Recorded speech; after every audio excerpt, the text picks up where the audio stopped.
Hello, and welcome to Hit or Glitch. This isn't an actual episode, this is us pitching off our new games. Since I ran the last season, I will be hosting this game show to pick the next game, I guess. I wasn't thinking about that, but I guess that's what it is. I'll take the physical challenge. For 500 or 300 points. Okay, so our other three people on the show are going to be pitching. Alex, Scott, and Dan will be pitching their games to you, and we'll be doing it in this format so that more people will look at us and say, I want you guys to do this game. More votes. More votes. More votes. Please More vote. votes. Okay, so I guess we'll... yeah, something like that. Okay, we'll start with Dan since he's making finger motions. All right. Yes, sir. What is your pitch? Yeah, I was struggling trying to choose one to do. Last season, my pitch was for a World of Darkness game, Vampire, set in Las Vegas. And I thought about repitching that one.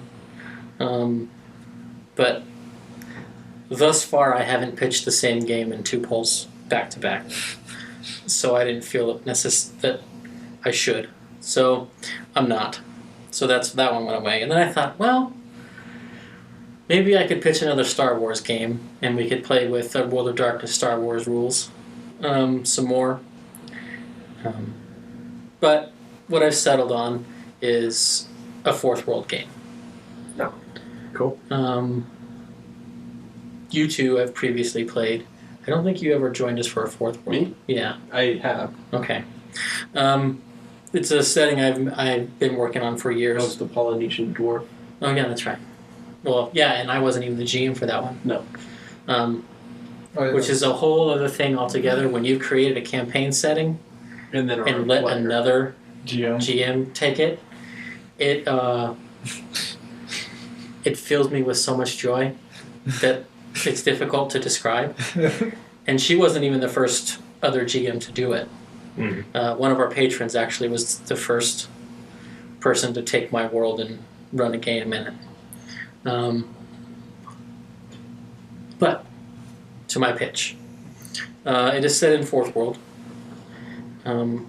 It's going to be a historic adventure, i.e., it takes place before the current state of the world, as I have it set up. So it's going to be Third World? No. No. 3.5.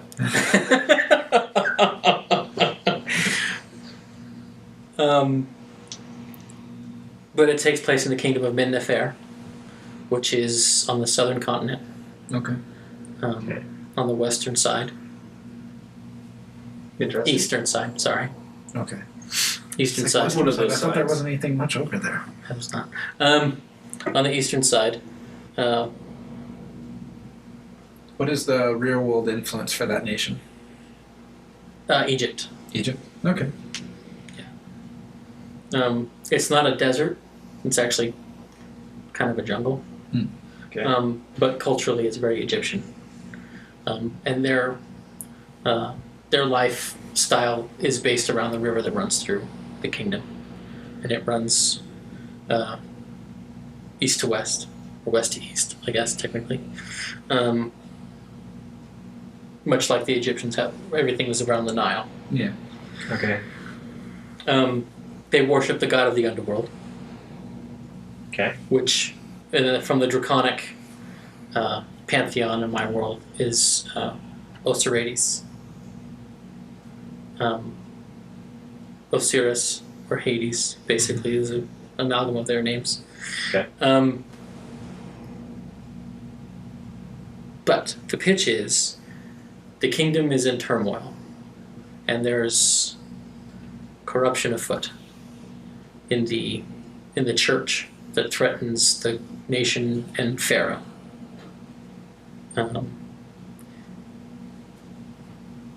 The players will play members of the faith or the court, attempting to uncover said corruption. Its source and its goals. and Okay. eventually attempting to cast it out or eliminate it. So that's the rough idea. Okay. Interesting. Interesting. And what rule system will that be? Yeah. Shadowrun. Shadowrun. Yeah, Fourth World uses Shadowrun rules. I've updated it mostly for 5th edition Shadowrun. So Okay. Just for the viewers. Yeah. It just so that you understand. You certainly like corruption games. yeah, I do. Most of the games I've run with you, there was some kind of corruption somewhere. He's a politician. Yeah. There's always corruption Well- involved. Yeah, I do like political thrillers. Running them at least. So, yeah. Okay. Cool. What would you title it?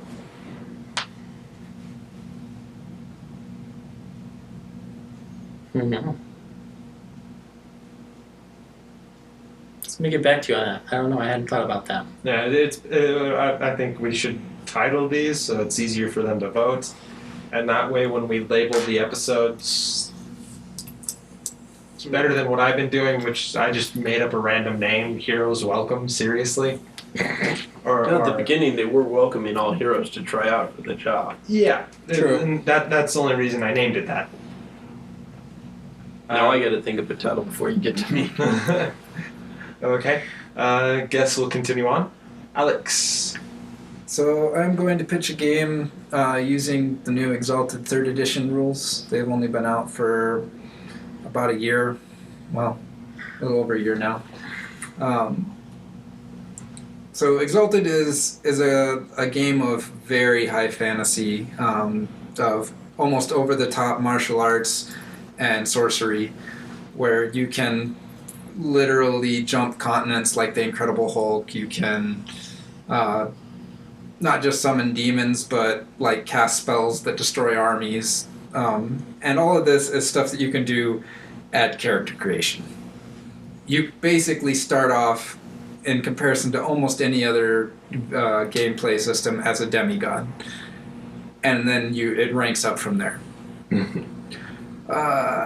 However, with that great power comes not only greater responsibility, but also much greater and more ancient powers seeking your end, specifically your end, or control over you.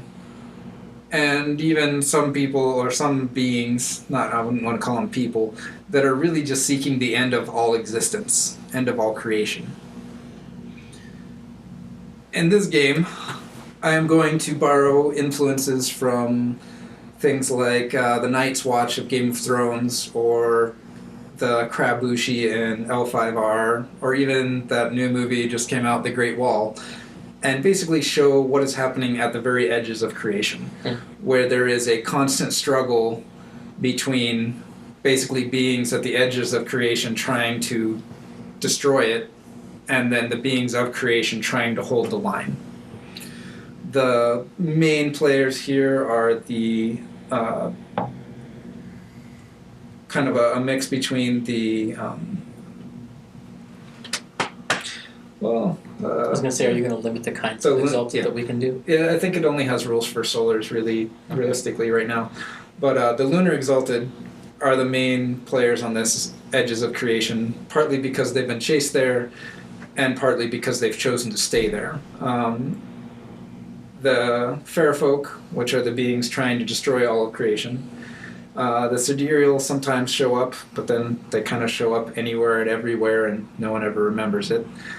And otherwise, just the sort of toughest of the tough that somehow managed to survive on the very edges of creation, the very fringes of society, where they basically have to rely on their own two fists and their heart of iron, because if they can't stand alone, no one will stand for them. And so it'll be a game of survival and a little bit of trying to band people together despite their differences to fight a common enemy. What would you title this? I would title this Exalted Edge of the World. I like it. He gets a light side points from me. I've got. Wouldn't it be Exalted Edge of Creation? Yeah, that would work too. Because the world would be. Wouldn't Edge of necessarily- How about Exalted Edge of Tomorrow? Live, die, repeat. Okay. Next. Not unless I actually throw like some cataphracts at you or something like that right away, and then maybe you'll have to re-exalt and re-exalt and re-exalt. Okay. Scott. I am gonna go with the same one I pitched last time. It is going to be set in a world of Sorolon, which a couple of buddies of mine in high school, it's a world that they created.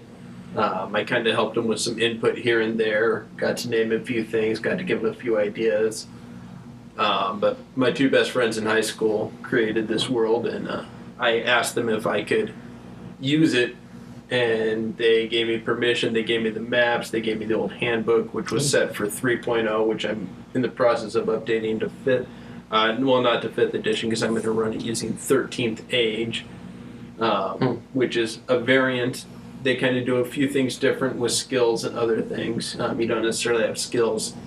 Come up with a background, and you get so many points to put in your background in like 3 areas that are important to your background, and then anything you can tie to that area of your background, that's your modifier for that. Okay. So like if military, then tactics could get that bonus, and so could, moving through or shooting, Oh, what system are you running this on again? It's called 13th Age. Okay. So they do skills quite a bit differently. They may wrap it more into your Is it character like a background. D20 system? It is. It's still a D20 system. It's still a class-based system. They do a few things different. I also like they do familiars a little bit different depending on your familiar. Whatever it is, you can get different abilities through your class for the familiar. Like I had one that had a ferret familiar, but one of the things he could do is if someone came up and tried to attack me physically, the ferret could run out and bite them and do some damage. Because it would run down my arm and bite them. Yep. It's just they tweaked just a few things, and I think they did a fun job. Right on. So, and since we're about trying new rule systems or tweaks on rule systems, I thought it'd be good for us to try out.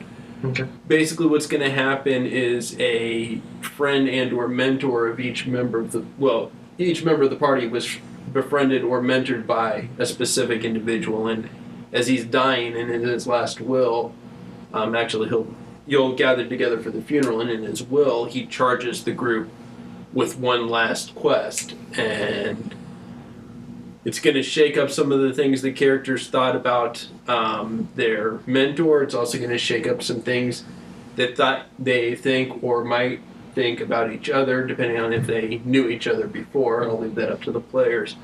What I am going to try, and I'm going to be testing your guys' player knowledge versus character knowledge with this because of how we have to film and stuff.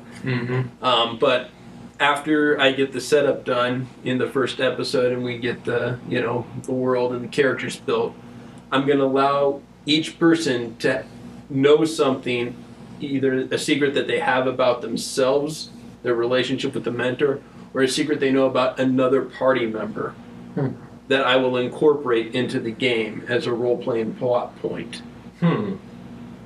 So So pretty cool. yeah, actually, I saw Will Wheaton do that with a group, Titan's Grave. Yeah. He gave them each the ability to do that, and I thought that was a really awesome way to fold the players again into that cooperative storytelling and the plots, and so I wanted to try that out as well. And the name of the game will be Fallen Vestiges. Fallen Vestiges. You have your name? I have 3. I haven't Pick chosen one You had Lucky number 2. and a half. So mix 2 and 3 together. The second one was Pharaoh's Bane. We'll go The with that. first one was Into the Shadowlands. And third one? Death's Door. Death's Doors. So Pharaoh's Doors, Death's Bane. can't use Death's Bane. That's Into too the Pharaoh cliche. door.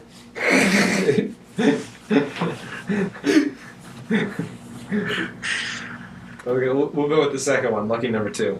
That's Pharaoh's Bane. Yeah, that's a pretty good one. Yeah, I like that one. Okay, so to recap, we have Fourth World Pharaoh's Bane run on Shadowrun system. We have run on the Exalted system, Exalted's Edge of Creation, and then run on 13th Age in the world of Soralon. We have Fallen Vestiges. Yeah, I was terrible with that name. Okay, so yeah, those are your 3 games. Take a pick. Tell us which one you want us to play. I mean, do we have any questions for each other? Oh, yeah. Fine. We should probably ask questions. I mean, we don't have to. We can go straight to the people. But I figure if you guys have questions, it's probably ones they have. Yeah. So you're this Fourth World game. This is a question I know the answer to, but this Fourth World game you have here, you said you're using Shadowrun rules, but it's set in the Fourth Age. What does that mean? Good question. It is basically high fantasy. It's Shadowrun without the Matrix, and largely without cyberware. There are limb replacements and things, but they function magically, not technologically. Because, I mean, a lot of people who play Shadowrun like to get cyberware. So I had to leave that in as a thing. And it was fun coming up with the system on how to do that. Well, and on top of that, there are no guns. Well, there are not very many guns. Yeah, there are 2 kingdoms that have the technological level possible to build guns, but only one of them is. Yeah. And Mennefer is not that. And there certainly won't be any trade this time. place. Yes. So Shadowrun meets Eberron. Sure. What races are fairly common in this? Do you know off the top of your head? Because I know you've actually sat down and rolled out the Yes, I have the demographics for every single kingdom. It's freaking large, and there's a lot of thought put in this. Yeah. Actually, give me a moment. Well, I'll do it from memory, but I think I can pull it up on the machine here. Humans are the majority. Of course. There's a sizable dwarven population, I think. Okay. Some elves. A few trolls. And I don't think there's that many orcs. The sub-races, there are some Nartaki available. Or Taki are... The 4-limbed humans. Oh. Yeah. Okay. Which is what you played when I played. Yeah, The I was other playing in game. Nartaki, yeah. Let's see if we can pull it up. Now that I know that it's definitely on this machine, Oh, yeah. I have to pull it up. Because now human 40% of the population, elf 25%, troll 20. No. Yeah, Yeah, 20. Dwarf 10, orc 5. So it wasn't a sizable dwarf necessarily. I mean, 10%, but Yeah. 4 languages spoken. They trade with a lot of people, and then this, at the time that, the game is going to be set up. yeah, and you guys are going to be playing before this, but there's some Nartaki. The largest satyrs for the orc. For elves, Just sub-variant. Wakambe, or Wakiambe, and Zaprithepe.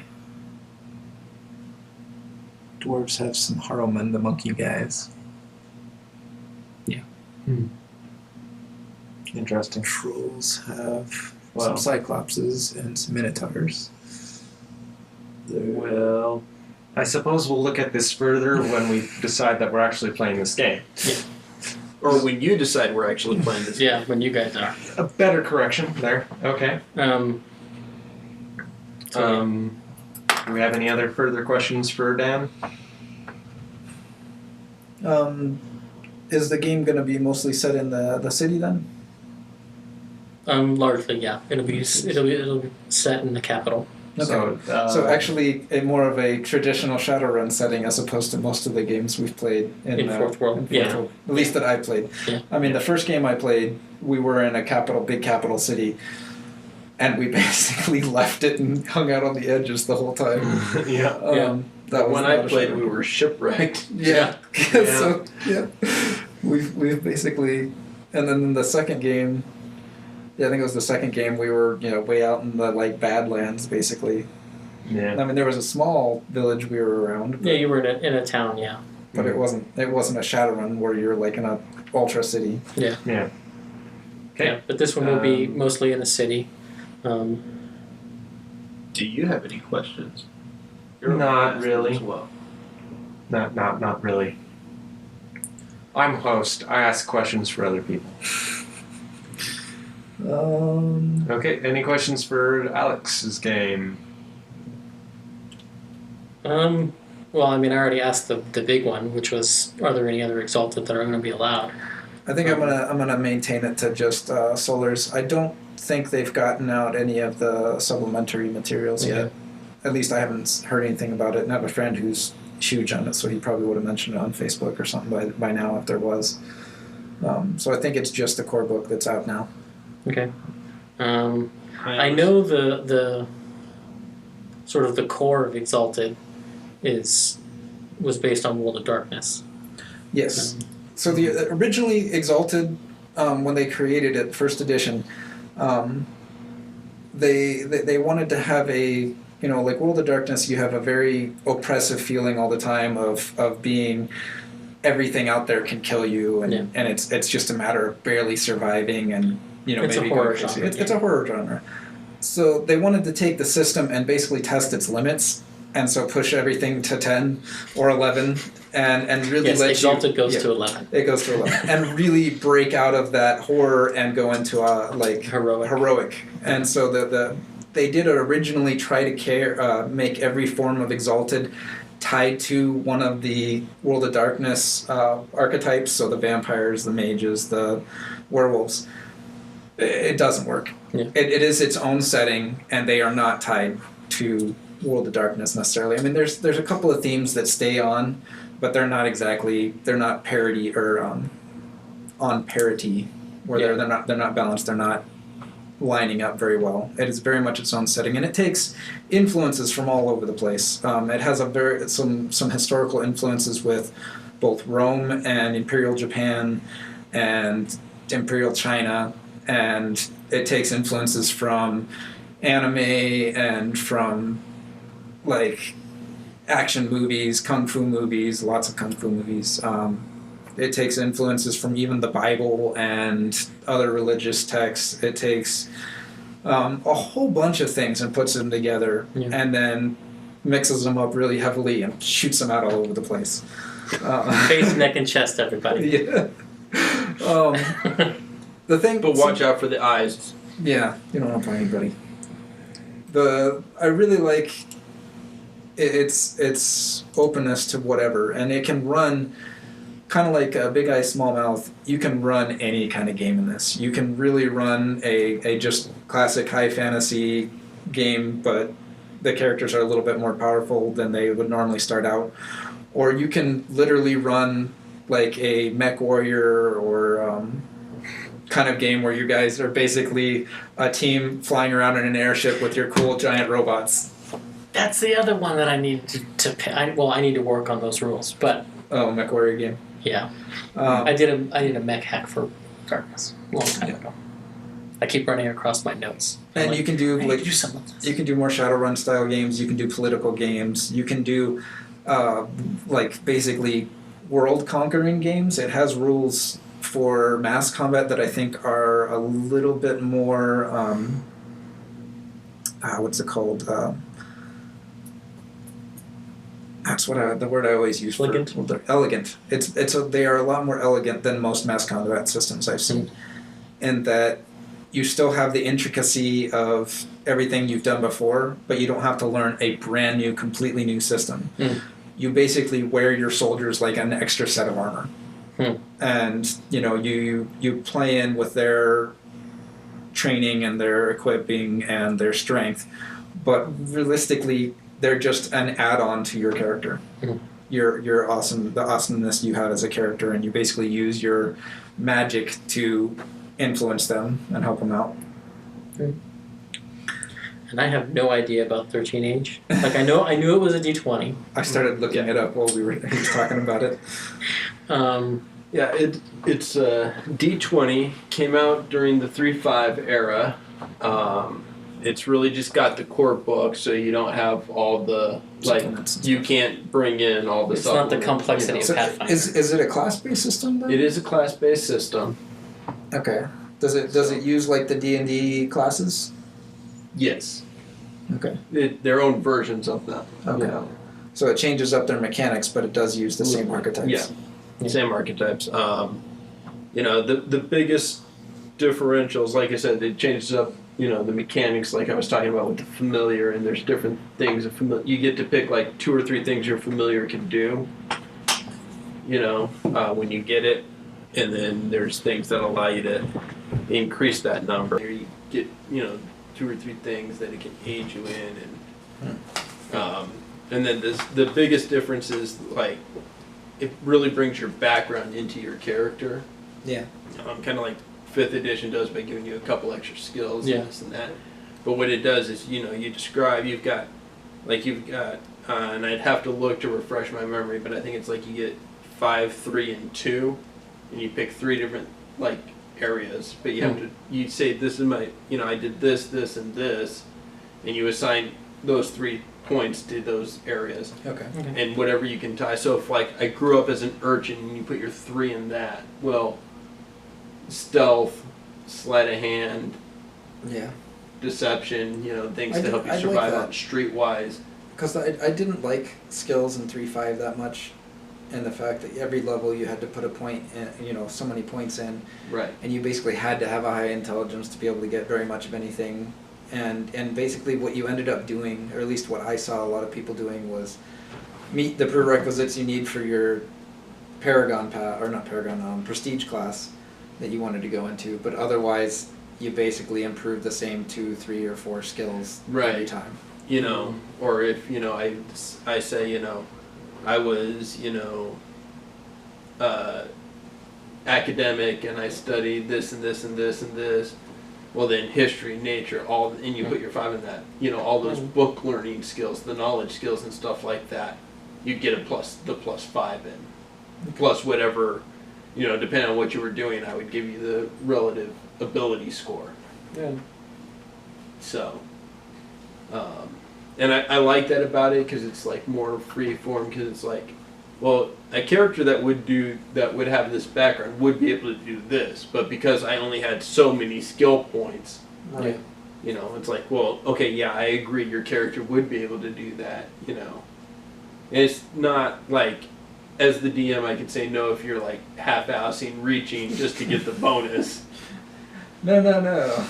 You see, while I was an urchin in a very war-torn kingdom, and that's how I know tactics. If you were a private in the military and you want to use your military background to lead negotiations, no, that's not going to work. Yeah. Okay. But if you were the general, then okay, you probably have some negotiation, determining peace. Right. So, you guys, the viewers, I guess have 2 criteria that you can use to make your decision. 1, you like the system, or you don't know the system and want to see the system in play. Or 2, you dig the story hook that we gave you to make your choice. Or both. Or more. Don't You make- could come up with some other crazy reason. Don't make the decision based on not liking the Great Wall movie that came out.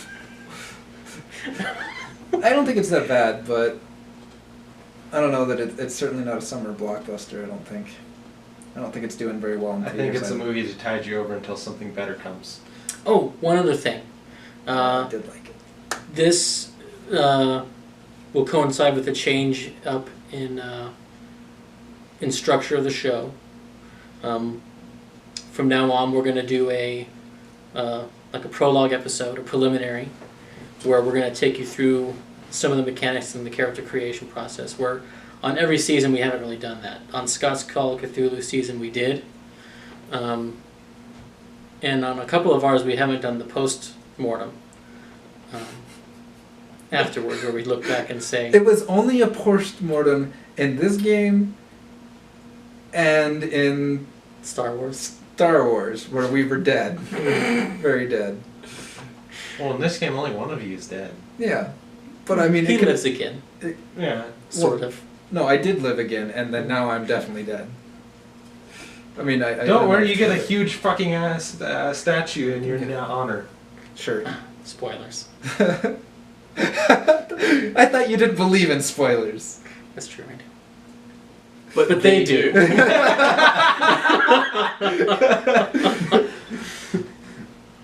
Anyway, guys. But yeah, so we're going to do the sort of the preseason lead-in, where we're going to discuss some of the mechanics.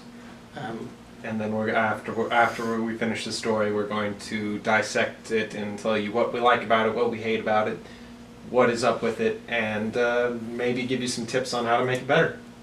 Yeah. So we'll see you next time, I guess. Like, comment, subscribe, and vote. Vote early and vote often.